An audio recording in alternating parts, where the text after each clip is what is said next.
Welcome to the Medical Minute on House Calls, the podcast.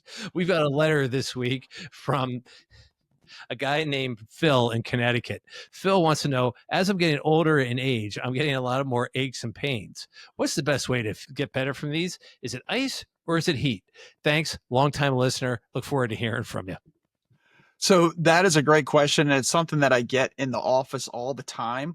And I think it's very simple. Think about when you're on a sports team, you warm up. That means you kind of get the body going, try to raise your body temperature before you start competing hard. And then you cool down afterwards. That's where you do your light stretching, your light movement. So it's always heat before and ice after. So the idea is you heat your muscles, you heat your joints so they get going. You don't hurt yourself. You don't pull a muscle. You don't have the aching pains in your joint. Afterwards, you're cooling down with ice because you're trying to control inflammation. So inflammation tends to build up over 48 hours. So if you do something hard on Monday, you may not feel it until Wednesday.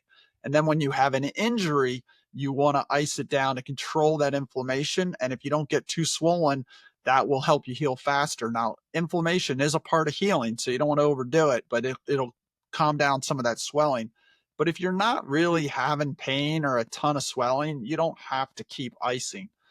The other thing that is somewhat confusing is you're hearing about people doing all these ice baths, and sometimes they actually do ice baths before they work out.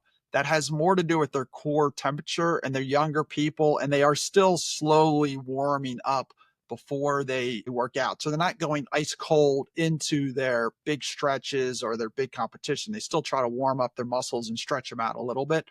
The one exception is backs.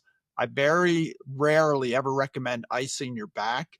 And the reason is when you strain your back, the most important thing to do is to get moving. Motion is lotion, gentle stretches, walking. It's really bad if you pull your back just to lie in bed for a couple days, and icing it would only make you stiffer. So backs, I almost always say, put a heating pad on it, take a hot bath, take a hot shower, and then get it moving so you don't tighten up. Does that answer all your questions, Phil in Connecticut? I'm sure it does. And he's very excited about the motion is lotion. All right. Good night. Good night.